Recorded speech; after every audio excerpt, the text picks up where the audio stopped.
know, have you ever felt like you had just a little too much joy? Like if you could just dig up a little angst, maybe a little bit of frustration, that you'd feel better? It's crazy, isn't it? And wow, we sure don't mind if angst is gone, right? But if you turn that around, aren't there times when your joy or your happiness is gone too? Like somewhere it's imprisoned, out of reach. And that doesn't feel very good now, does it? But I found there's an art to letting that joy loose. And the joy I'm referring to, I call true joy, is your birthright. This is who you are. It's your divine nature. Within us pulsates this present moment aliveness, this innate sense of wonder and comfort, this wonderful sense of being just perfectly well right here, right now, no matter what. Norm Papernick says, those who can laugh without cause have either found the true meaning of happiness or have gone stark raving mad. Right. So just bring to mind the last time you felt happy for no particular reason.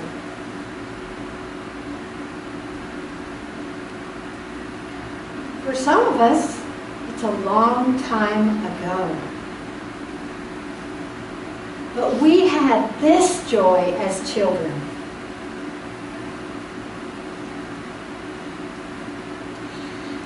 One side of my family, the Egan's, emigrated here from Ireland due to the hardships there.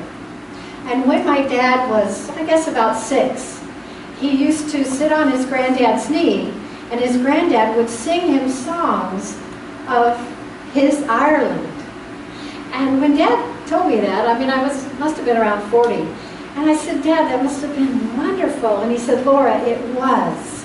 Except that the only songs Granddad knew were songs of doom and starvation and death. For a 6-year-old, right?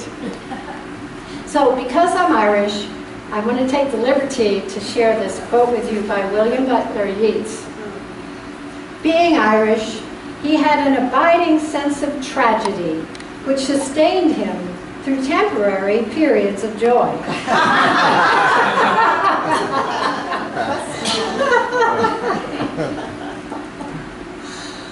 Oh, perhaps you don't have an abiding sense of tragedy. But do you have an abiding sense of something else?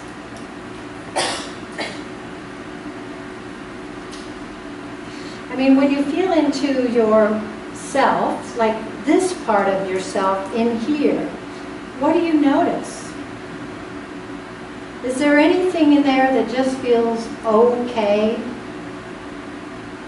Just feels good enough?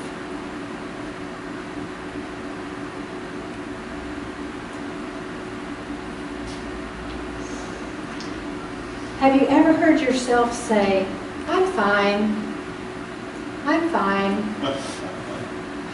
Let's just say that together, kind of softly. I'm fine. I'm fine. Well, feel into here. It's not really that fine, is it? Yeah. We all have happy spikes that come from, I got the lover, I got the job, it's a sunny day. But other than those things that occur to us, what is your dominant state? What is your default emotional setting? For some of us, that default emotional setting is joy. We're happy most of the time. There's a sense of inner ease. But for many of us, there's a persistent something. Maybe a sadness. Maybe a disappointment. Maybe a numbness. For others of us, it might be a sense of feeling resentment, or like I always got the bad deal. Or maybe anger, or something else. So while our mini-me, this brain that we have, is saying, oh, I'm just fine, and then down here, the reality is living. It's alive and well, and it's communicating, right? Because it's a vibration.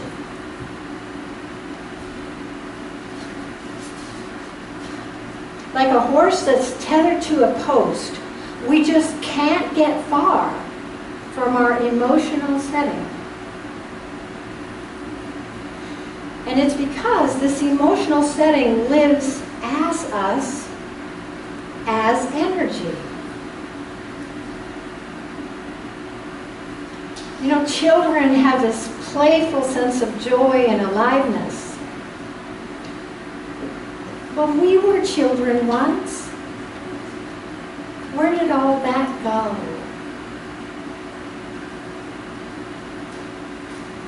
I mean, some of it disappeared in worry and concern in the life. And some of it disappeared in the face of criticism, blame, or shame, right? Yeah. Like a watermark embedded on a $10 bill. Things that happen to us can leave an imprint. An energy imprint, too.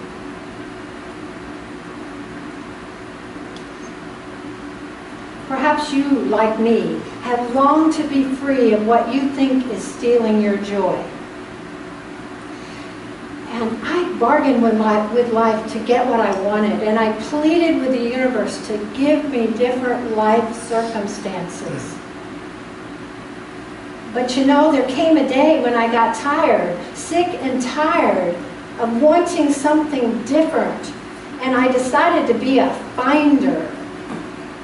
I didn't know how that was going to be, but I just made a decision that no more will I be that person. And so in the process of that, I discovered 3 ways to connect and liberate your joy. And I'd like to share those with you. My first discovery I call look to the inside. Look to the inside of you. Discontent and a lack of well-being come from believing a lie, and it's a lie that's so accepted that we don't even know it's there. And this lie is that lasting happiness or joy come from what I do, what I have, who I'm with, and what happens to me. I'm going to say that again. They come from what I do, what I have, what happens to me, and who I'm with. Those 4 hooks. They're just, will catch us every time.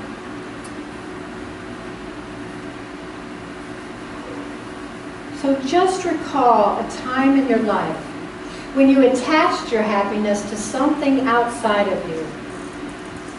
Maybe it was a person, a job, a certain amount of money, a certain state of health.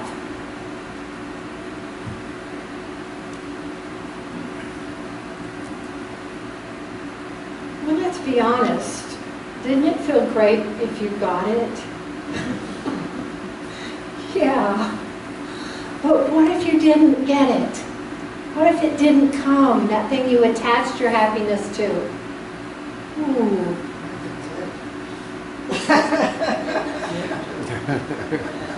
And what if it came and you got it, but then it went away?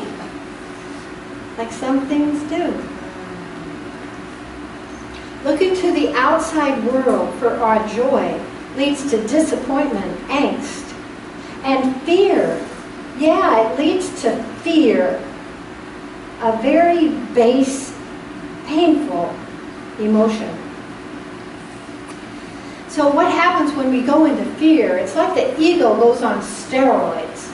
And it goes, whoa, they're not safe. I need to run amok and stir things up and find solutions to keep them safe. But meanwhile, we are safe. Something happened, we didn't want it to happen, and we're disappointed. And this whole thing gets going. So when it runs amok, it just creates more stress, which keeps us totally out of the good vibration that we want to be in, to actually attract to us, attract ourselves to manifest what it is that would be our most delightful thing.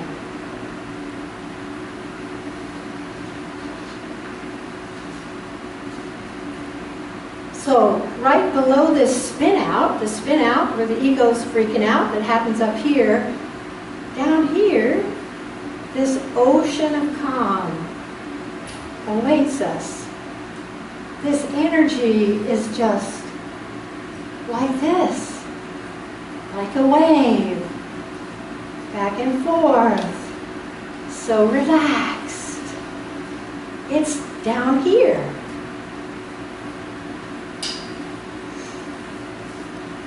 This is your being that we're talking about. Your being is that energy.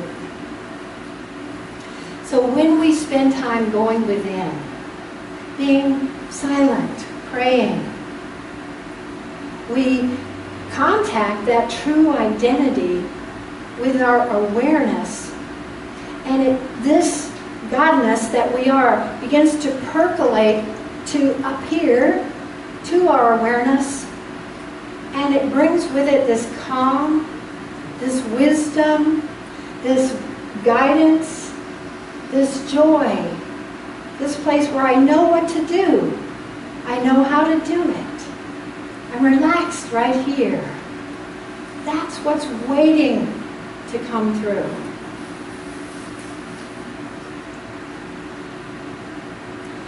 The poet Rumi says, "Why should I be unhappy?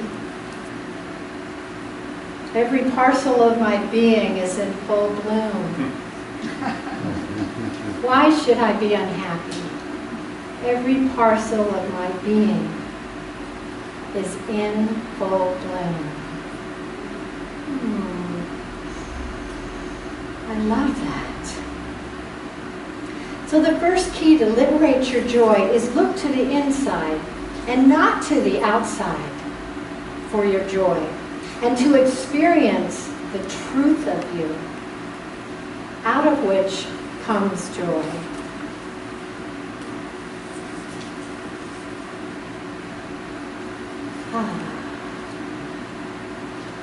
The second discovery I made is to give way, to give way. Several years ago, I was working really hard to run my business downtown San Francisco, and I was doing everything to build it. And suddenly, in my life, I started waking up with a sense of impending doom. So deep, so scary. I would break out in a cold sweat. I couldn't even tell my friends about it. I'd never been to a psychiatrist, but I was like, whoa, am I that person now? I mean, it just terrified me. And the only thing I knew to do was to stumble out of bed, flop into my armchair by my bed, and sit in a silent prayer to life itself. Like, whoa, I better get here really quickly so I can start patterning myself from this place, so I can connect with the deepest truth about me. And you know, I didn't ask for healing. I didn't ask for anything. I just said, God, I want to know you. something in me knew that the divine in me could sort this out if I hung around long enough being with the divine.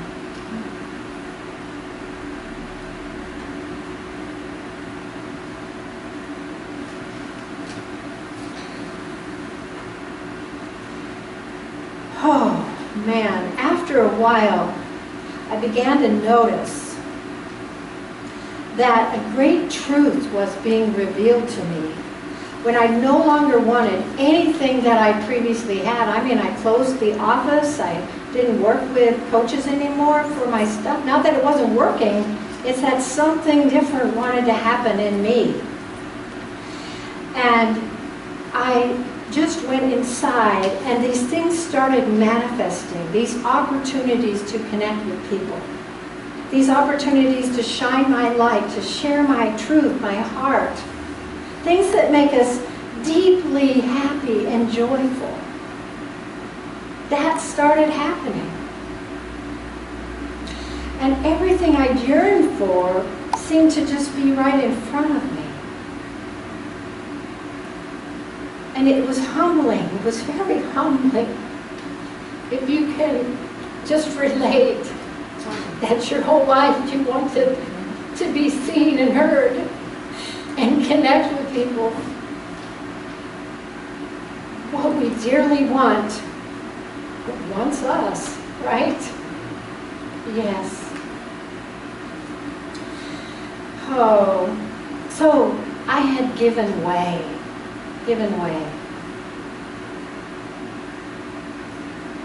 So how can you give way?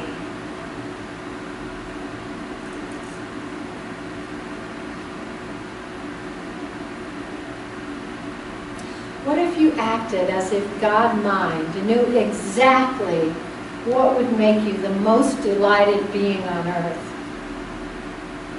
Because you know that's exactly what's happening. God mind is waiting to bring us the deepest, most beautiful, highest, most joyful, most rewarding, whatever we could imagine. That's what's really happening.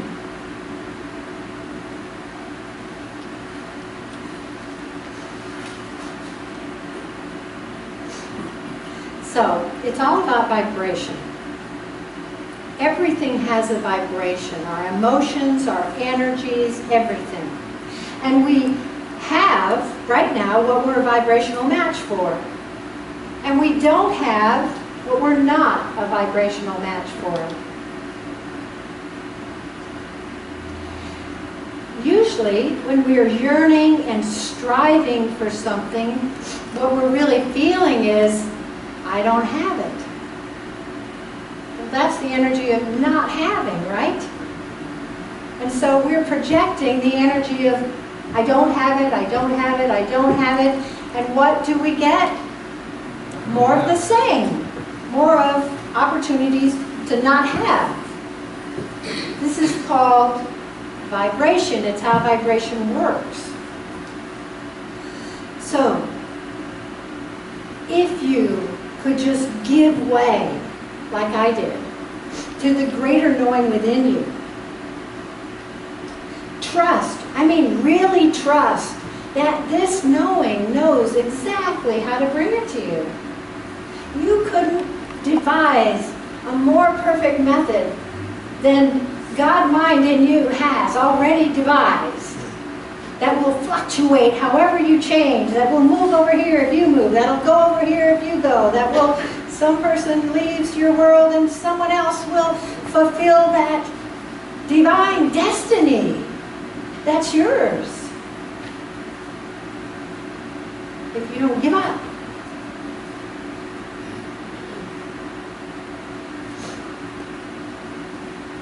This removes barriers. The very barriers you may be thinking could never be removed for you can be dissolved. I promise you that right now. And it may not even take very long for that to happen.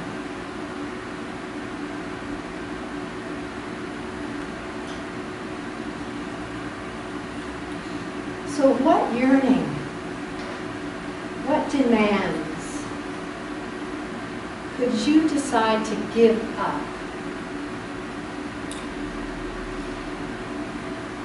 Deciding to trust instead.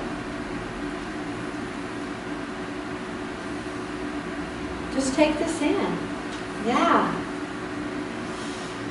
What's here for me? And just notice what you feel in response. Where can you give way?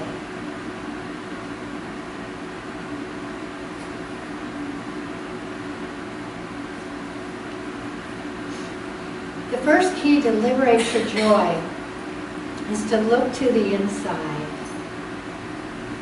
And the second key is to give way.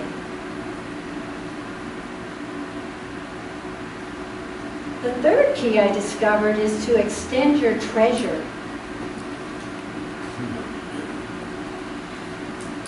Viktor Frankl was a psychologist, a noted psychologist from Austria, and he was a survivor of the Auschwitz concentration camp. And he and many others had endured terrible torture and hardships and starvation.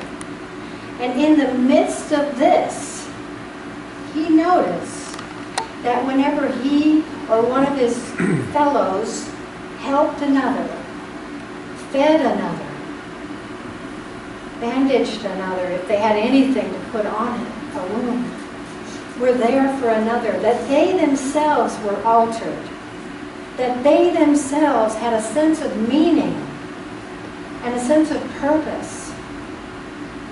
And this sense of meaning from helping another, this sense of purpose in life, in this degrading atmosphere that they lived in, this sense is what kept them alive.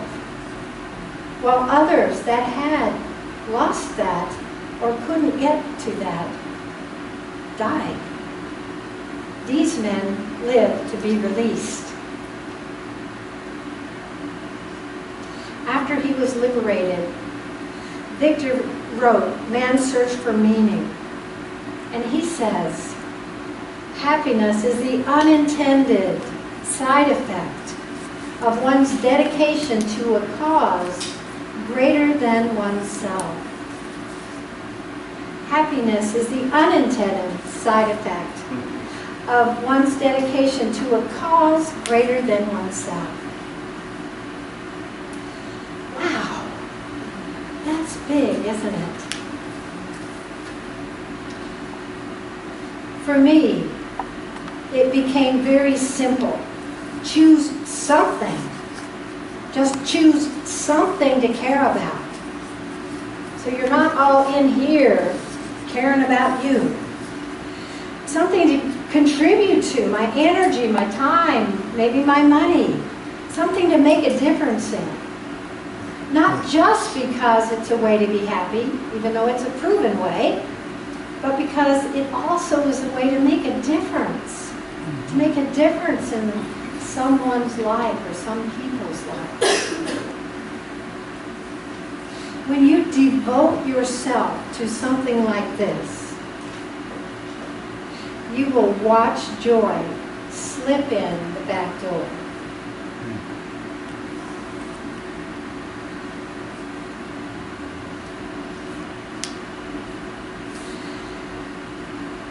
Tagore was India's first Nobel laureate, and Tagore said, "I slept and dreamt that life was joy. I awoke and saw that life was service. I acted, and I found that service was joy." So beautiful. Oh, joy comes up from within us. It's the expression of love, which is the truth of our being. When you cultivate love, there you will find joy.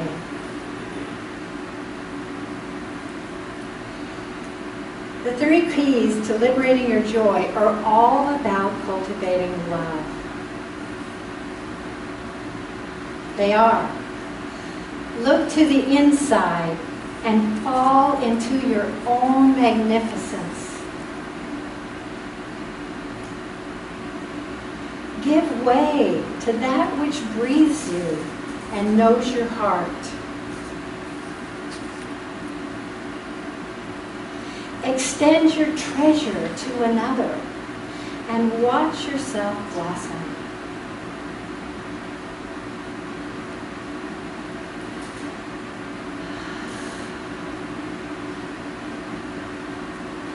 Let's take that into meditation.